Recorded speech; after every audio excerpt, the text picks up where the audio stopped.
Assalamualaikum, Train dari Kareta. Beberapa bulan lepas kita orang ada jumpa dengan sebuah pakar bengkel suspension. Sebabnya untuk complete the overland look untuk Nissan X-Trail kita, suspension adalah komponen yang paling penting dalam menjayakan build kita ni. Dan menurut rakan kolaborasi kita CAF Digital Bank, kalau nak buat sesuatu benda dengan baik, carilah yang pakar. And that is why kita berada di sini, F-Tune Balakong. Now, jom kita tengok apa perubahan baru pada X-Trail kita.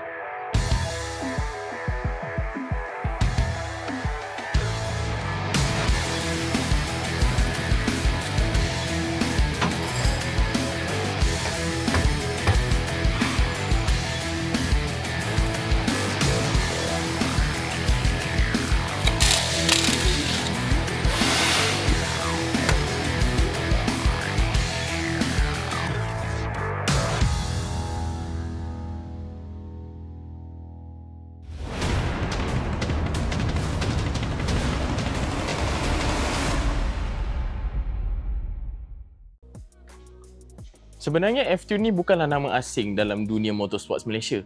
If you're looking for suspension for your 4x4 or kereta nak masuk lita ataupun kereta biasa korang pun, mesti akan terjumpa brand F-Tune ni.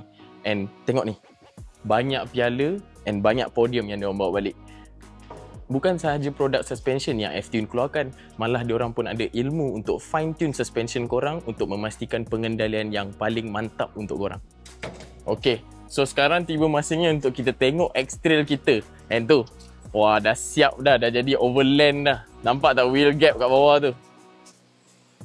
And inilah dia the F behind the F-Tune. Inilah dia Abang Farouk. Mari kita dengar apa setup yang telah dilakukan pada X-Trail CAF kita. Jom. Okay, alright.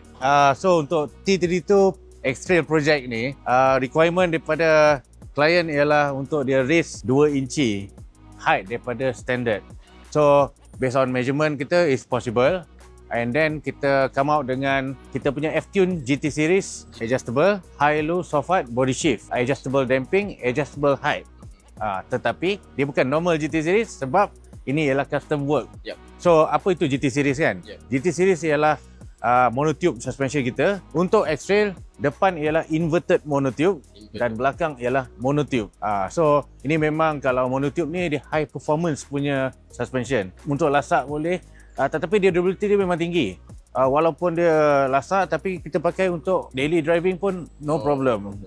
So untuk ni dia punya spek dia lah. Stroke dia depan 180mm, which is sufficient enough lah. Cukup untuk off-road, dan then belakang 135. So comparing dengan yang standard punya X-Trail pun, dia punya length dia dalam within that range. And then suspension droop. Dekat sini kita menggunakan special, kita ada helper spring untuk setup ni. Kebiasaannya memang kita tak pakai tau ni sebab kita ada body shift, tetapi sebab kita nak droop yang lebih. Dan juga droop depan dia dekat 80 dan belakang 100. Belakang dia lebih sikit drop dia berbanding dengan depan. Tapi itu ikut ratio yang sama dengan standard juga. Hanya kita lebihkan dekat sini untuk accommodate kita punya monotube tu. Macam standard dia 4K. Tetapi kalau yang ini kita pergi ke 8K sebab bila kita pakai 4K tu dengan weight yang ada dia tak boleh menampung kalau lembut. Sebab kita ada dekat atas kita ada roof load dekat situ, dan ini kita pakai 8K. Belakang kita pakai 12K. Yang mana belakang sebelum ni 8, yang original tu. T32 ni masa dia 4 minggu. 4 minggu ya. Daripada scratch lah. Maksudnya body shift, parts yang dalam inverted monotube ni ada body shift, lepas tu tube. Macam threaded tube ni kita dah memang sediakan, memang ada dalam inventory kita, tetapi yang ini pun kena special cut untuk panjang. Dan kat sini chrome tube pun kita pakai yang panjang punya chrome tube untuk dapatkan open length dia. Consideration ialah drive shaft angle.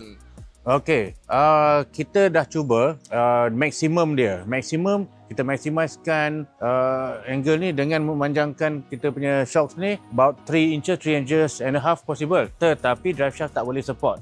So kita stick to apa yang as required, 2 inci lift dan no problem dekat drive shaft. So itulah primary concern lah. Okay, alright. Okay, so ini dia punya bill lah. Alright, thank you abang. So F-Tune GT series Nissan X-Trail, spec road off-road, race height and custom. RM5,500. And ini termasuklah dia punya labor work apa semua. Okay, labor work is RM500 for installation. And korang kena ingat set ni is custom. Fully custom. Fully custom. And 4 minggu dia ambil masa untuk siapkan. Jadi terima kasih F-Tune. Terima kasih Abang Farouk. Sama-sama. Dan juga terima kasih kepada KAF kerana tolong teman kami untuk siapkan projek ini bersama-sama. Jadi kalau korang nak tahu lebih lanjut tentang menjadi pengguna atau consumer yang bijak dengan kewangan korang, korang boleh layari FB page KAF Digital Bank ataupun website diorang http://kafdigitalbank.com.my. Dan korang juga boleh layari FB page F-Tune untuk find out macam mana nak set up kereta korang dengan paling sedap. Jadi sekarang Overland Exterior kita hampir siap. But we still have one final touch untuk add kepada exterior kita, which is the rims and tyre. So selepas tu kita akan pasang rim, tyre dan come back to F-Tune untuk recalibrate semua benda. And then probably the exterior dah siap. Jadi itu saja untuk episod kali ni. Till the next one. Assalamualaikum.